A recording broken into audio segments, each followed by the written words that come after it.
Welcome back, and you can see that I'm in my iPage control panel at this point.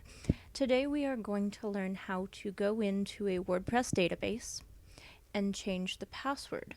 This is in case you've lost all access to your WordPress system, you don't have access to your administrative email address, or for some reason it's just not sending you a password reset.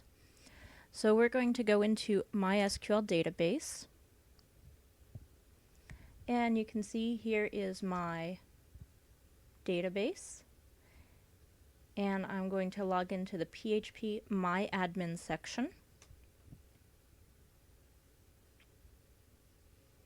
Alright, so here's my database. Here's all my database tables for WordPress. And you'll notice that WordPress has a database called Users. This is where you're going to find all your user information. Alright, so you see login, password, email, URL. Alright, so you want to change the password. So right here, we're going to select this table.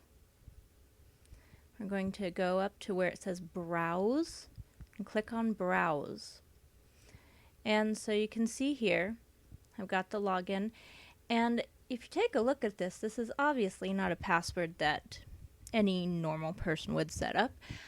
What happens is when you create a password on WordPress, it encrypts your password. So you can't just come in here, look at it, and say, oh, that's my password. Okay, it's encryption.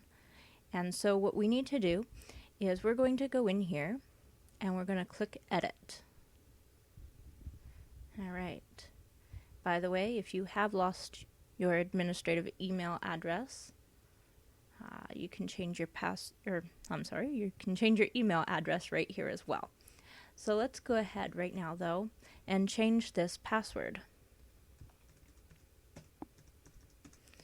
Obviously this isn't a password that you would ever want to normally use. Make sure that you're safe. Letters, numbers, special symbols, everything. WordPress is easy to hack because it's open source and everybody has the code. But it is still a fantastic program. So what you want to do is, remember I told you that it's encrypted, and the system that we use for encryption on WordPress is MD5.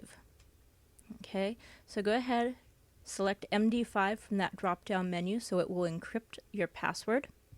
You just hit this little button, Go, and look at that, your password has been set. And you can now log into WordPress with that new password.